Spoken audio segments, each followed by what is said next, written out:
everyone. Welcome back to yet another show of Reinventing Finance, together with my co-host Tom. Hi, Tom. How are you today? Hi, Nick. Hi, Bradley.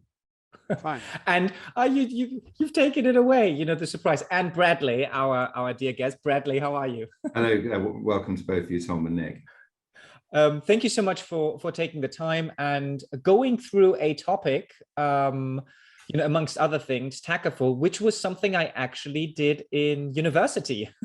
So it kind of comes full circle. Maybe that's a recurring theme in insurance, right? It's a relationship-based business, and if you stay at it for long enough, things start to resurface. But Bradley, could you briefly introduce yourself to our audience? Who are you, and what do you do?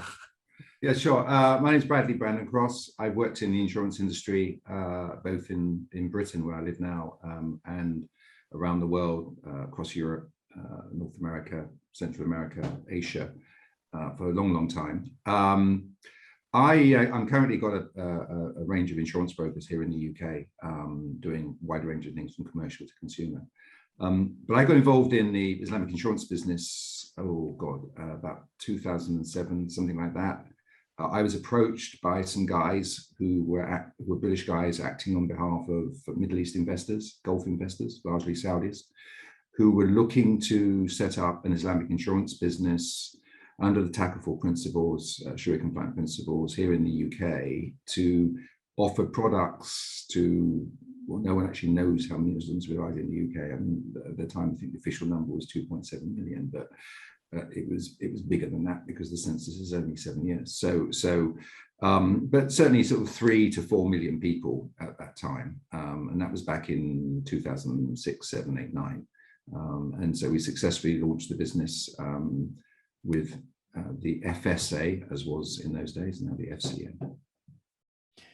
And for those of our listeners who didn't have the benefit of picking exactly that topic at university or studying insurance and risk management, could you outline briefly what your definition of Takaful insurance and maybe how it compares and contrasts to our more, European interpretation of insurance? Sure. I mean, like many things in Islam, and I'm not an Islamic scholar, so forgive any of your listeners who are of the faith or have more knowledge of it than I do, but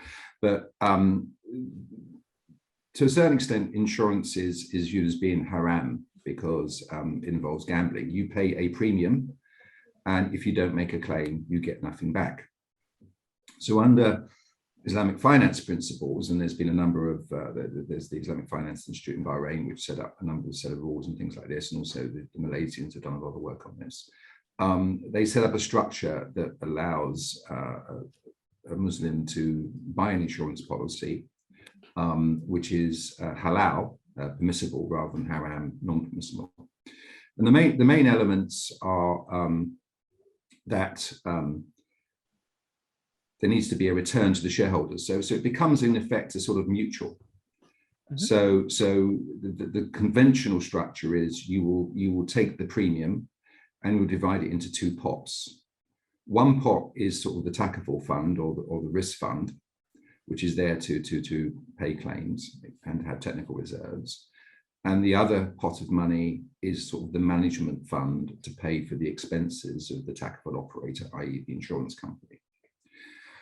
On top of which, where the Takaful fund and everything else is invested is quite important. You have to be careful about interest because interest is viewed as being haram as well. And finally, periodically, annually or whatever, the Takaful operator would do a sort of summing up of the Takaful funds and say, we've collected 100 euros in premiums, we paid out 50 euros in claims, and we have a profit of 50 euros. And there's an opportunity for that to be distributed back to the policyholders, either through a discount on their next year's premium or as a cash return. And so the fact that there is an element of mutualization for it, and that it's not just pure gambling, I only have to make a claim if I get something back. The Islamic scholars will deem that is compliant with the principles of Islamic finance.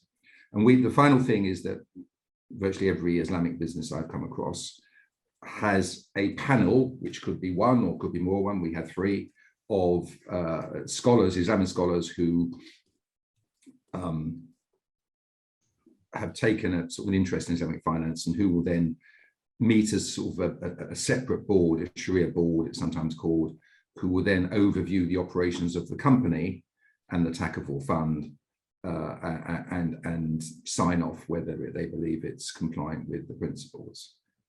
We had 3 scholars, a Bahraini, a Saudi, and a British guy. And there is a growing pool of scholars, but one of our guys, I think, was on virtually every Sharia board there was, from Deutsche Bank to Chase Manhattan to Lloyds Bank, whatever. One of the things that our investors were quite keen on, partly because our second biggest investor was a large Malaysian Islamic finance group, and the others were Saudis, amongst others, was that they wanted it to be. There's a saying in the industry called a window. So you can go into certain banks in the UK, and I'm sure elsewhere, have had an Islamic finance business within their branch. And you walk into the branch and go up to the counter, in the days when there were branches and there were counters and there were counter windows, and yes, the transaction basis was ostensibly under Sharia principles, but what happened in the rest of the organization, it was the organization a conventional business, or was it a Sharia business? And so the idea of a window came about, whereby the front of it is Islamic, but the rest of it isn't. So one of the things our shareholders and our Sharia panel was that we wanted it to be as Islamic as is possible, and that everything we did was held up to the Islamic finance, rather than we just had a bit of paperwork and some nice marketing literature, but behind the scenes, we weren't following the rest of the principles. Interesting. So would you say, one, trying to summarize, so it's about it's illegal under Islamic principles to gamble, and so you need to have some form of return even in case of a non-event, and that is by some form of cashback or reduction in premiums next year, whilst fulfilling reserve requirements, solvency, all the usual shebang. When you talk about, you also mentioned investment, which restrictions or guidance do you need in terms of how to invest the premiums that are above and beyond a normal insurer, where they could invest their funds? Well, so earning of interest under Islamic principles is viewed to be haram, because I think the Prophet says something about your money should work for you. You shouldn't be being usurious by sort of getting money by just having money.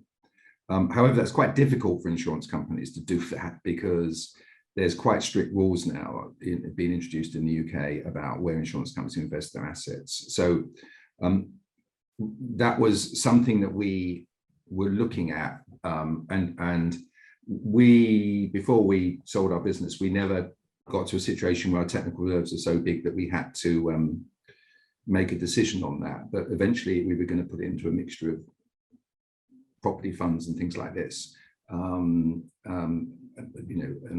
other equity-based investments. But for us, we held it in cash, but we didn't hold it in an interest-bearing account. Now, fortunately, interest rates were virtually nil anyway, so it wasn't really a big thing for us. But that was something that was an issue that we never had to. We kicked down the road a little bit until the time that it actually became an issue.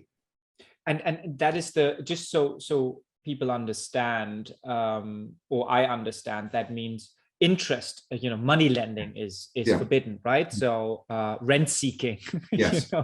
is forbidden, and thus, which makes it really interesting. What can you then invest? Because ultimately, investment is in a way rent seeking. So. Okay, but in general, the interpretation of Islamic finance is that you can indeed buy bonds, equities, portfolios, etc., depending on more than a qualification around the issuers of said equities and bonds? Yeah, so I think there would have been, issues about us investing in sort of online gambling firms or pork farms or whatever. So we took an ethical approach, and it was actually our intention, which we never got to doing, to also offering a sort of ethical version of the product as well, which would be actually the same fund that we would offer it to non-Muslim customers, and it would be exactly the same thing. We just wouldn't have all of the documentation that the Muslim customers got. Yep. It would be the same product with the same pricing mechanism, but just different marketing documentation. I would like to add something, because let's say this whole idea that you're not allowed to take interest is also our Christian tradition.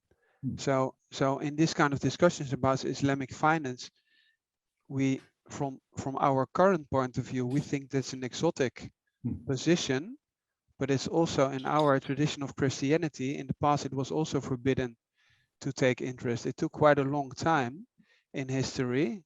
The Jesuits worked on this topic, for instance, and then it changed. So if you just see, for instance, still in the culture, if you take, for instance, The Merchant of Venice as a play, as an example, this whole discussion is still, but what I find very striking is that people who work nowadays in finance or in our Western financial industry, they think it's very exotic. But in Christianity, in the past, it was also forbidden to take interest. So, and then the development during history was different. And then also in the Christian faith, they solved it thanks to the Jesuits, as an example. And then we had another development. But let's say the problem from a religious point of view is exactly the same in Christianity as it is in Islam. No, it's very true. I mean, I think it goes back to when Jesus threw the moneylenders out of the temple, and the Catholic Church banned it. And it's also, I think, quite interesting that the view is that Jews, Christians, and Muslims are all children of the book, worshipping one God, and yet Jews can money lend and Christians and Muslims couldn't. So it's different interpretations. But I think sometimes it makes really sense if you want to build bridges in current times, because there's a lot of political tension around, and also, but a lot of this tension is just because people don't know their own history. Yeah. Well, we were working with. I mean, you will know this all, but because you're already immediately referring to the Merchant of Venice as an example, but I don't meet that many people working in finance. So I didn't know. I took some notes. I know, Charlotte. I mean, it's all about building bridges. I mean, it's interesting. So the main guy. So I was, baptized a Christian, and so here I am running an Islamic business. The guy I was working with, and I've given many speeches about this in the early days, including in Parliament here in the UK, to various bodies, including Islamic MPs and peers and House of Lords, is the guy I was working with at the regulator was a Hindu. So we had a Hindu and a Christian trying to figure out how to take an Islamic business and make it work under the UK and the EU regulatory rules. And one of the guys we were working with, who worked for a big reinsurer, not a million miles away from you, might be Tom, was a Jewish guy. And he was very keen in Islamic finance because, again, he lived partly between UK and Switzerland and Israel, and he saw trying to do something in this as a great way to build economic and cultural bridges in a divided world.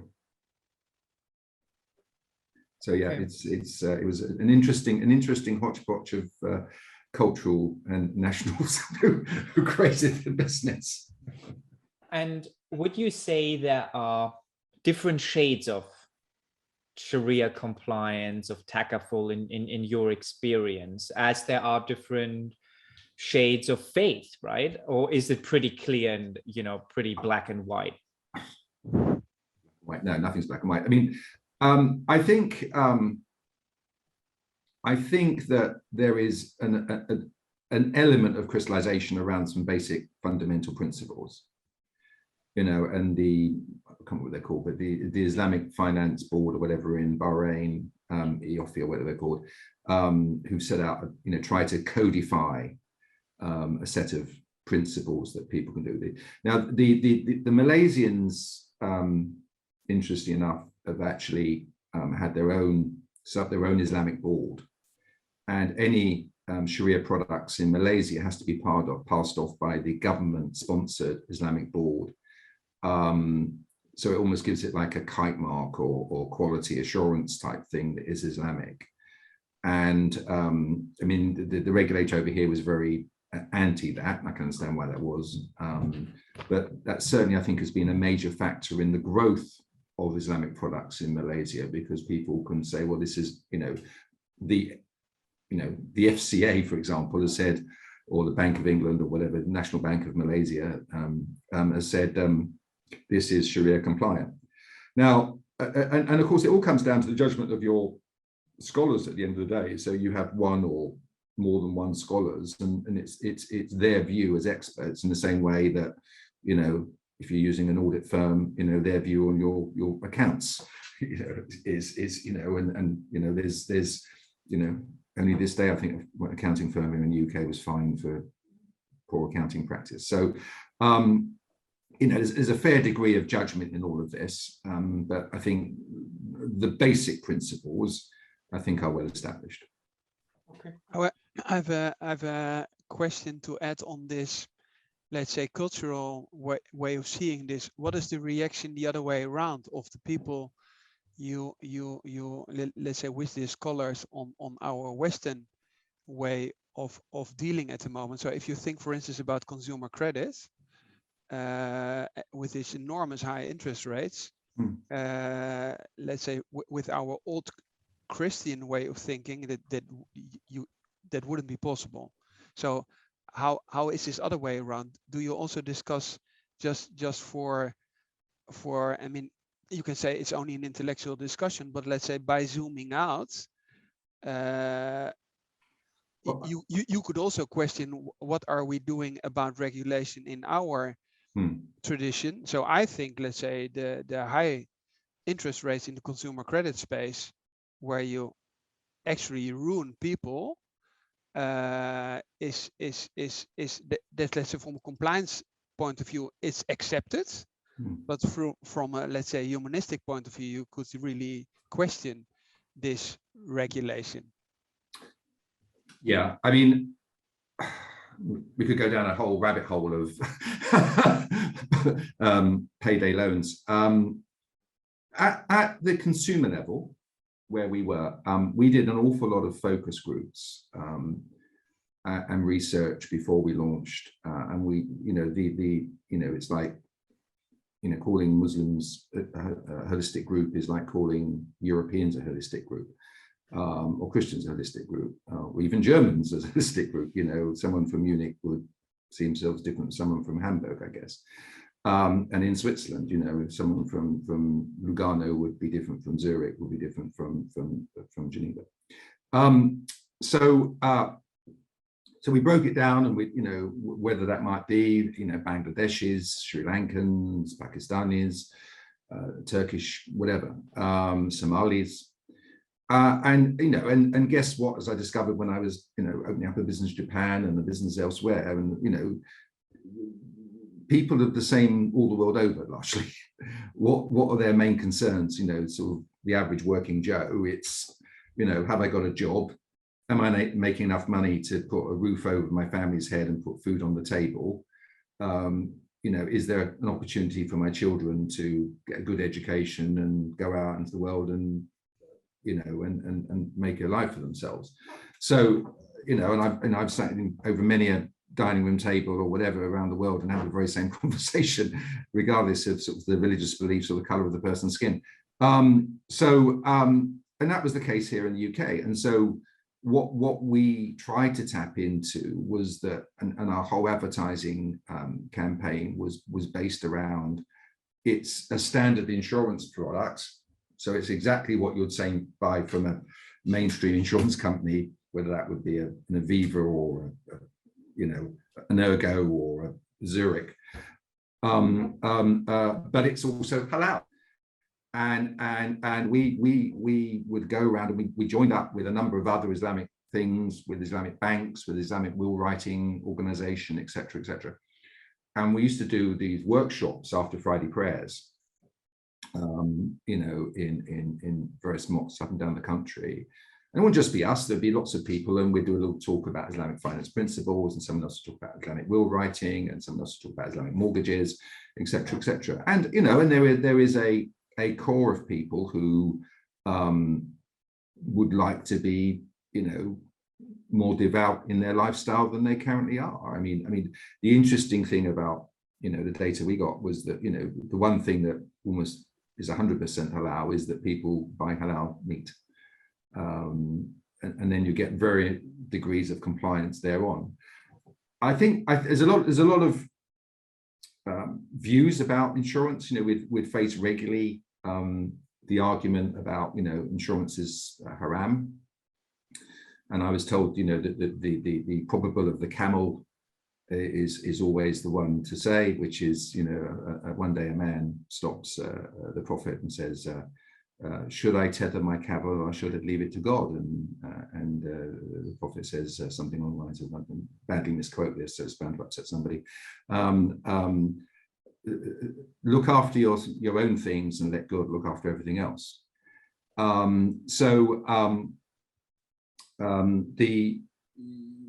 It's not wrong to do it. It's not wrong to insure yourselves.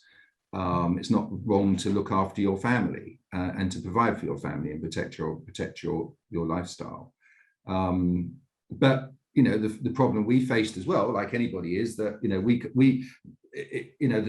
the price premium point for that, if there is we could never quite figure out what that was. And certainly in the early days, we had to be price competitive. No one's going to pay, well, I'm sure someone would, but very few people are going to pay twice for something they can buy, a lot cheaper. Now meat is something they rarely will do that for, but certainly for financial services products. So we work very hard to be competitive in our pricing.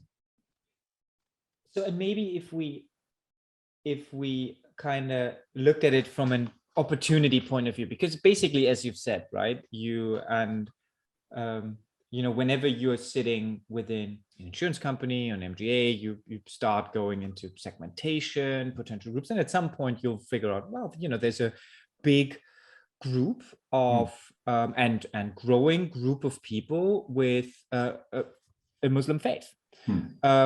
Now, the question then, from my point of view, would be, in your experience, is what are the shades of, let's say, targeting these groups in a kind of meeting them halfway? And for me, this could start with language. If something is not your, depending on who you target, if something is not in your native tongue, insurance linguistics is difficult as it is. So that would be one thing. Then it's about advice, which is from someone I trust. And then you can go it further down into, whether something is Sharia or not, Sharia compliant. What is your experience with that? If you were to say, starting this over again, how, and if someone came to you, listen, Bradley, I really think there is a way to better serve these, international minorities within an insurance, and let's focus on, what do you think about, should we rekindle Takaful, or how has your thinking evolved from having done that? We focus very much only on the UK community. Now, within that, there's many subgroups, but we only spoke in English. Now, there's, I'm sure there's lots of people in those groups who have very poor English, but certainly at the community outreach level within mosques, and wherever we went, actually, that never proved to be a problem. And in our discussions with the regulator as well, it was, because we did go down the route, well, should we have something written in Urdu? Should we have something written in Bengali? Things like this. And then you get into, both the regulator and our lawyers are saying, well, hold it, if you've got one policy in one market and you've got 5 different versions of it, and you get into a dispute, okay, and certainly at consumer level, it's very difficult to translate something, absolutely exactly the same. Yep. And so if it goes in dispute and this goes into the financial ombudsman, and he's got a Bengali version of a policy and you've got your English version of the policy, well, A, you might not speak Bengali, or certainly not be proficient enough in Bengali to be, to give a professional interpretation of the two things. Yep. So they said, that's a, potential nightmare. So we did everything in just one language, which was the mother tongue and the official language of the UK. Would you, and I think it's interesting, we have the same thing when you have in Germany, which is, to big surprise, most stuff is done in German, yeah. right? And if you sign if you hire someone from abroad, they might not speak German. So what you do, you give a German-English contract, but it clearly states that German, this is just for ease of translation, and the German wording is binding because that is ultimately what's going to be disputed in the courts, as you've suggested. So would that also mean that in your view, it wouldn't make sense to, just for the ease of this, provide marketing material in different languages, or the capabilities of, if you were to decide to do advice-driven sales, for someone to be able to explain it and translate, if you like, without giving legal precedent in Bengali? Well, certainly I think if you get into marketing materials, yeah. But I don't know what the regime's like in Germany now, but the UK regime is very, very much about protection of the consumer. And I think it would cause, a firm's compliance people to have, many sleepless nights worrying about whether this material was a true and fair reflection of what the product is. But we didn't see language as being an issue. That wasn't really an issue for us. We didn't see that was, because usually you'll find that the decision makers in a family group speak pretty good English because they have to, because they're actually out working and even if they're older people and their English is not very good, there's younger members of the family who do speak very good English, who will be there to advise them. So we didn't find that to be one of the hurdles, a significant hurdle that we faced. I mean, there might have been some sort of resistance behind the scenes, but not something we ever became evidence of. So what were the bottlenecks then, or the? We before I joined, they'd made a significant decision to outsource a lot of the back office processing to a third party, and that caused a huge amount of issues with delays in delivery and things like this. We were supposed to launch a range of products, and we didn't launch a range of products because we thought, well, we were going to launch with car insurance and then household insurance, and then do commercial insurance like shops and things like this and businesses. We only ever launched the car insurance product. And then the financial crash came along in 2008. And what we discovered, with sort of largely Gulf-based investors, because there's no capital gains tax there, they don't sell assets to take capital losses to offset to future capital gains. So they tend to hold on to assets. So we had shareholders who were asset rich and cash poor, and they had to prioritize their investments. So we put the business into voluntary wind down, solvent wind down, because we didn't believe we could continue to operate.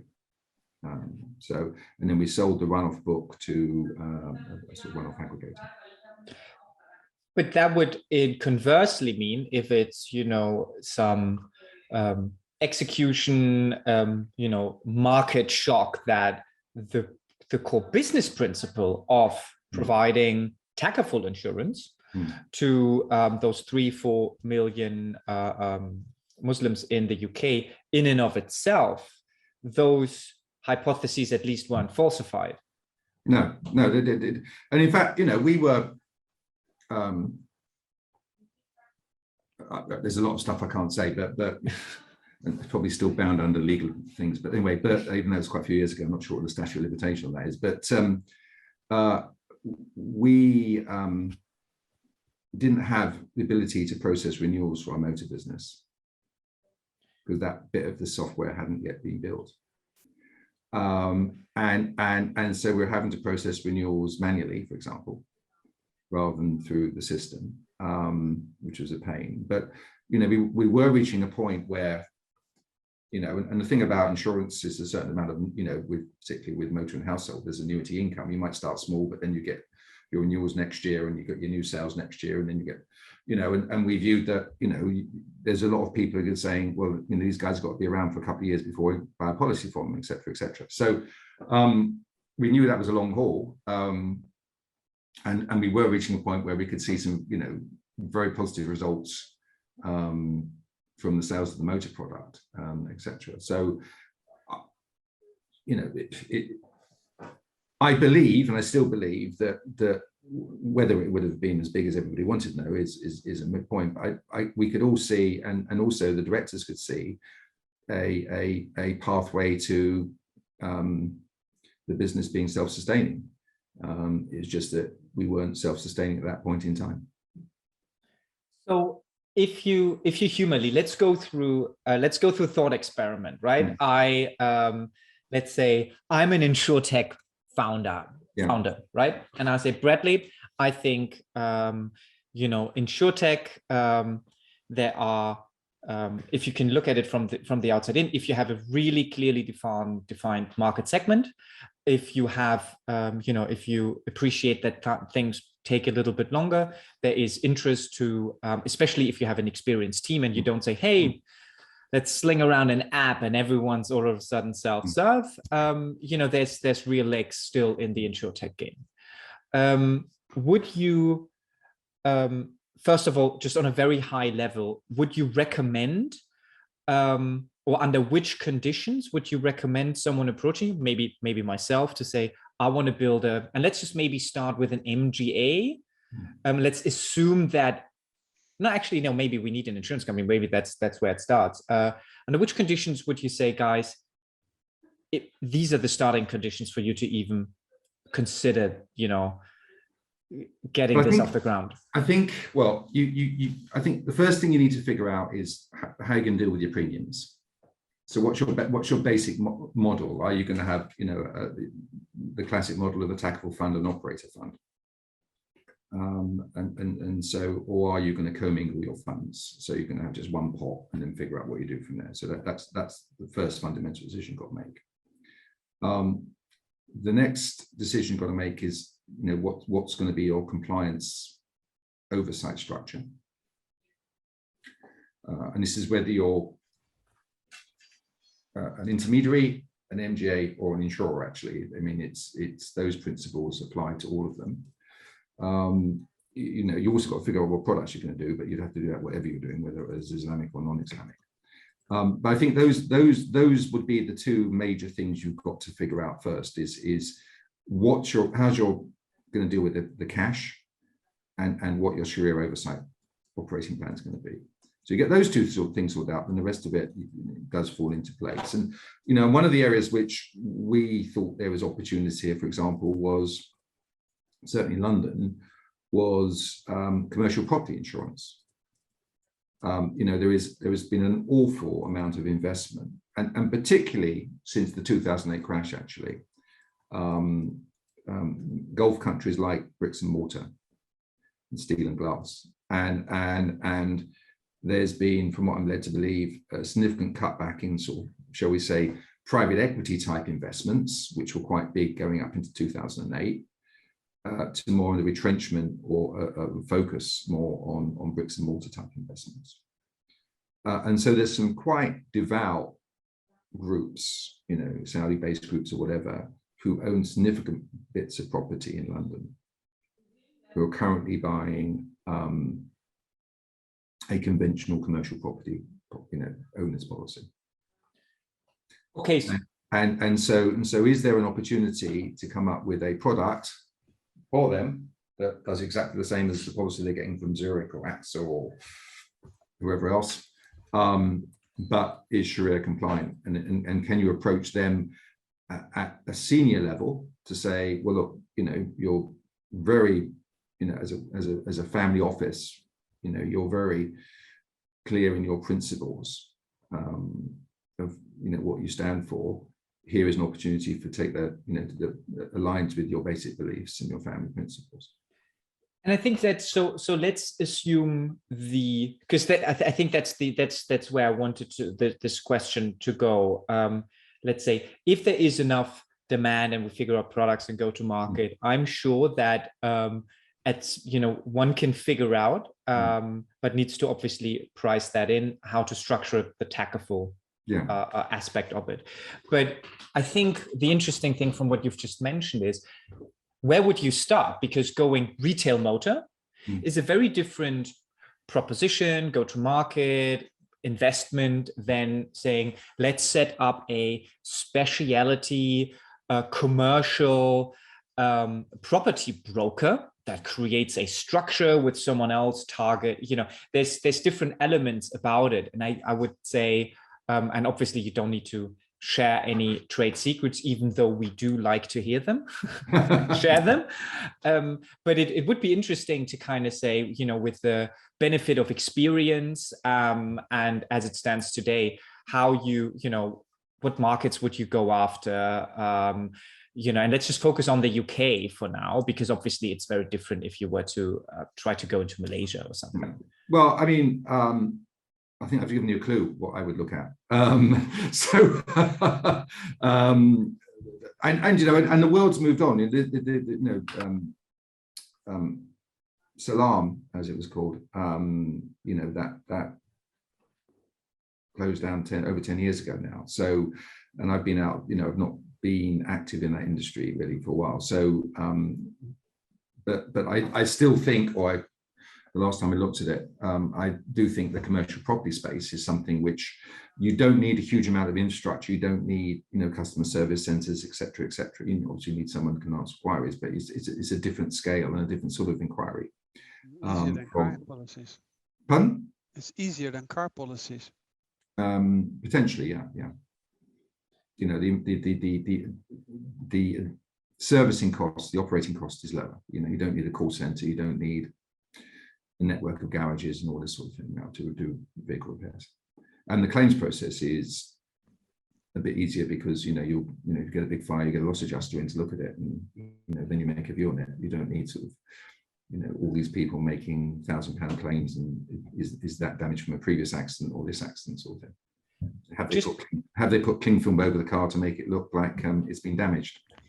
Which does happen, and they take a digital image of it anyway. But would that be kind of, am I looking at, big property down in London, big skyscrapers, that kind of stuff, malls, or is it also your mom and pop kebab shop? Where do you, all over the place, where, because that's also different, right? SME versus. I think I was looking more at large commercial property. Yeah. Okay. Because when you get into retail shops, on that scale, it's very similar to consumer insurance, because you do get a fair number of claims. You get slips and trips, you get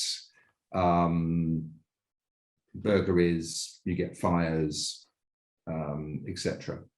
Business interruption claims, what have you, which has obviously been a big issue here in the UK and probably in Germany as well. Eventually, the regulator had to take an insurer to the Supreme Court to decide whether the claims were paid for business interruption because of COVID. So I was thinking more, large office blocks in London and other cities, where a significant family office has come in and said, let's buy $500 million's worth of property in London, and we'll buy $500 million in Paris and $500 million in Frankfurt, and that could be one property or it could be five. Yep. Just by, and just because we are kind of talking to a lot of startups, so there's always, the tech angle. From your experience, and maybe we can even differentiate whether you go more retail SME or more kind of classic commercial, how relevant is technology in that aspect? And if so, what types of learnings have you had, or is it more insurance rather than a technology angle? I think for big ticket commercial, technology is less of a game changer than in sort of more volume-based insurances. I think one of the interesting things that is changing the world is panometrics and the ability to use sensors to provide information. So for example, we've been having a conversation with some people talking about whether, for agricultural insurance in Africa, for example, for microinsurance, whether a soil moisture sensor could be used to provide a claims payout for a farmer in Kenya.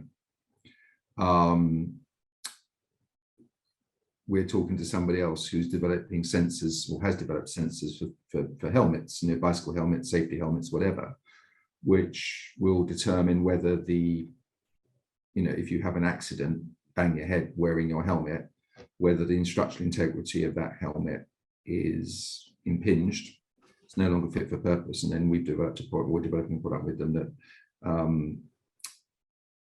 the person gets a replacement helmet sent to them automatically. Yeah. But I mean, we also are using blockchain technology a bit now, and we've got a blockchain-enabled product which we've had, which is a tenants contents policy in one of our retail businesses for a while now, which was really a test pilot. But we're using for this sort of sensor-driven stuff, blockchain technology, and I think that possibly can, or distributed ledger technology. I think for things like Takaful that could be useful because that automatically could differentiate. If you take 100 euros in premium, that could automatically put, 100 euros into or 80 euros into the Takaful fund and 20 euros into the operator fund. We did that through accounting treatment in our company, not by the system automatically putting the money into the two pots. And in a funny way, that would make it, I think, more halal than the way we did it, because it's quite clear that you can see of your 100 euros, well, that's the 80 euros that's gone into the Takaful fund. That's one way. I mean, I think technology could be an interesting source, but I think people don't insure their 250 million pound office building in the City of London off of an app on their phone. No, they might do one day. They might do one day, but not currently. But I have a general question, because there's a lot of discussion going on about Islamic insurance in all those different countries. But I always wonder, why isn't it done the other way around? So let's say you also have banks from the Middle East, etc., or Malaysia or something like that. I mean, let's say we try to invent Islamic products, but couldn't it also be, like, let's say, kind of joint venture with, I don't know, where a bank or insurance company then comes from, and just adapt it then, let's say, to the UK or to the EU, etc. Because let's say people living in the Middle East, etc., I mean, they also have to deal with the topic at home, or doesn't it really exist? Is it not applicable? Can't you export it from there and then adapt it to our markets? Yeah, I mean that's certainly possible. I think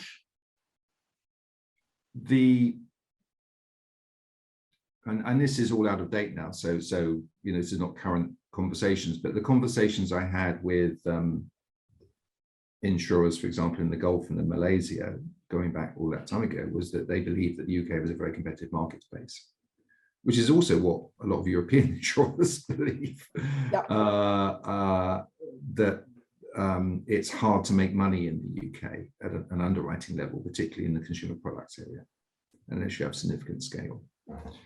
And so I think that's always been an issue for them in terms of why we've got a good business here, how much is it going to cost us to get market share in the UK, and is the journey worth it? So I think it's been driven by business decisions rather than belief-based decisions. If you look at Gulf-based insurers, they are quite small. The biggest population in the Gulf is, excluding Iran, is Saudi's got 20, the GCC countries has got 27 million people. We'll leave Iraq for now, and then, but everywhere else has got indigenous populations which are tiny. So these companies are not particularly big in their own right. They might be rich because they're owned by sovereign wealth funds or whatever, but in their own right, they're quite small. Yeah, but it also can be a huge opportunity. So if I'm from a small country, I mean, I'm Dutch, then I could say, okay, my own country has let's say a certain amount of revenue. Insuring, let's say, property in London, that's an interesting opportunity. So, but I've seen the same in Germany. You had this Bank Aziz, which was a Turkish, let's say, bank of the Deutsche Bank, and then on the other hand, you had Turkish banks expanding to let's say Western European countries where Turkish people immigrated to. And then I always wondered, why don't you do a kind of joint venture with the Turkish bank and then just cover, let's say, the Turkish population in Germany, instead of trying to understand the Turkish people if you're not Turkish in Germany? Well, I'm not disagreeing with you. I can't explain why it's not happened. You have to ask them. No, okay, because a joint venture involves two sides. So no, but let's say that's also interesting that you say I don't disagree, and you also don't know why this is not happening.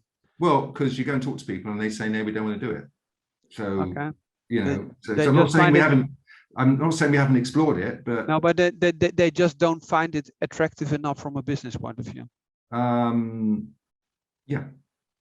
Okay, then that's clear. I remember having a meeting with the regulatory authority of a very large Gulf GCC member. I'll leave you to figure out which one it was. And I was speaking to sort of the deputy chief executive in a meeting in their offices in the capital city, and he said, well, we don't understand why you Brits have got this big thing about Islamic finance. And so we were with some people who were from that country and with someone from the British Embassy and and we were sort of talking about, well, we think this is a big thing and, this is the future and we want to make London an Islamic finance hub. And he just shrugged his shoulders and said, well, we don't see it here. We better invest in property. And that is, on the surface, a very devout country. And I think, I mean, that's interesting. Now this is old news, and if I had the same conversation today with somebody else at that, no, but you see it, authority, they might have a different conversation. But that was a moment. No, but you see it all over. You see it all over. Let's say that's why I took this German example of Deutsche Bank and Bank Aziz. Okay, thanks. Interesting.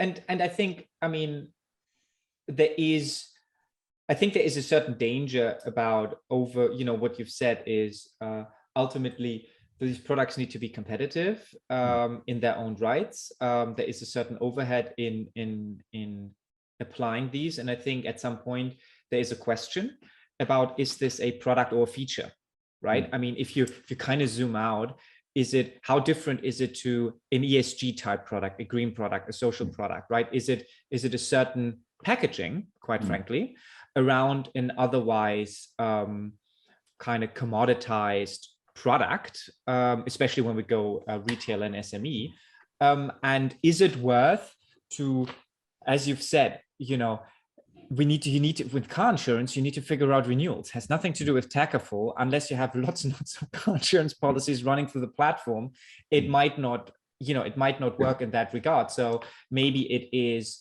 something akin to a layer that can be applied, and maybe a go-to-market is, how do you going to Money Supermarket and saying, do you think if we added here a motor that it's a halal motor, do you actually think that would you play that out as a feature? If we had those things, would it make a panel? Do you think that would be an innovation, in your own rights, or that whoever's in charge of Aviva direct marketing, do they think that would help them? And then you can kind of work backwards. I think the regulator here in the UK now would say that if you were going out and saying it was halal and it wasn't halal, that would be illegal. No, so it would have to be halal. It's a bit more than sort of having a Islamic symbol on the brochure and colouring green. It needs to be more than skin deep. How much further skin deep? Does it need to go to the skeleton, or is it just the organs of the body? I don't know, but that's another question.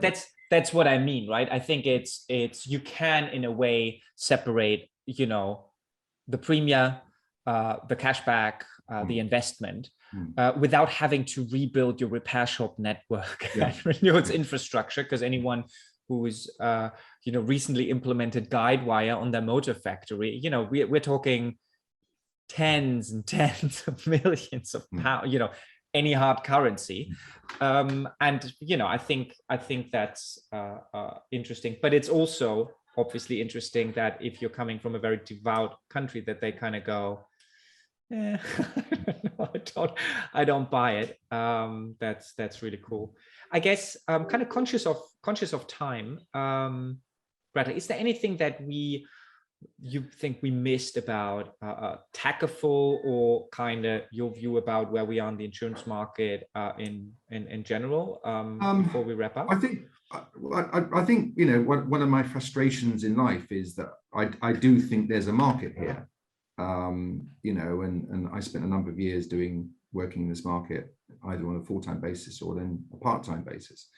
You reach a point in life where you say, well, I also got other things to do, and that particular horse in that particular race looks more like winning than this particular horse. So I sort of pulled out of the Islamic insurance market, because it was, I had other things that were more immediate and whatever.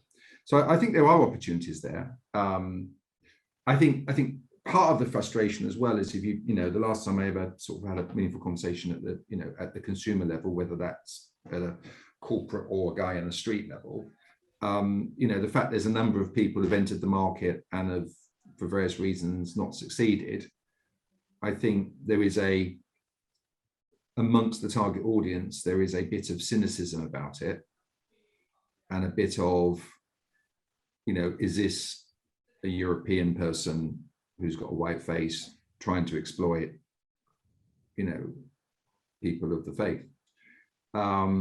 So I think you need to make sure that, you're doing it for the right reasons, and you've got people aligned behind you who share sort of cultural and religious beliefs with the target audience. I think that's quite important. And the reason we did the outreach program around the community outreach program, with the mosque, is we had, we employed people who, from other financial services firms, a guy who was formerly at Lloyds Bank, for example,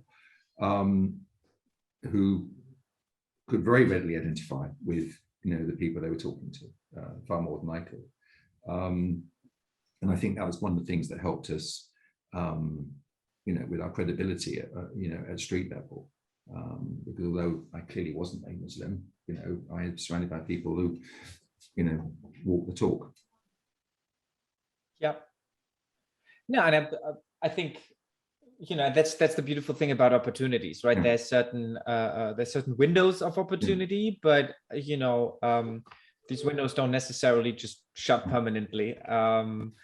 So Bradley, thank you so much for sharing your insights. Sure. It's a pleasure. With us. It's been, I don't know, I think it was 2007 when I wrote my paper on Takaful insurance. I also thought it was a great idea at the time. So our audience consists of, insurance, insurtech enthusiasts, within Europe. Is there anything our audience can do for you? Anyone you'd like to reach out to you, or rather not? No, insurance is a village, so always happy to chat to anybody and whether we can help them or they can help us. We use a number of diverse platforms. We've got a number of diverse products. As I said, we're now using blockchain. I think we might be the only people in Europe who are actually using blockchain at a consumer level as an insurance operating system. I don't know anybody else who is. And if there are, I apologize to them. But I think there was an AXA flight delay insurance project. There was. I'm not sure where that went. But, if not the toilet, then the drawer. Well, I'm sure COVID didn't help with that. But but I've sat in insurtech conferences when they're doing a blockchain thing and saying no one's doing it. I'm going, well, I'm actually in the audience. But there you go. But we're UK based. We're looking to expand into Europe. That's how we met. As you know, we've got other discussions ongoing. So, and I've been around the insurance market a long time in lots of countries. So, so you have to stop being cynical, because there's a lot of stuff you've seen before. But I think the big challenge. I was out with some friends recently, and I said I think the big challenge for banks at the moment. It's been a long time since there's been an inflationary economy. And a lot of people at MD level, in the big banks. One of my neighbours is MD of a large investment bank. He's quite younger than me. All he's ever known is low interest rates. And all the people who remember that are sort of my sort of age. And once you get inflation in the economy, it's very hard to get rid of it. So may we live in interesting times.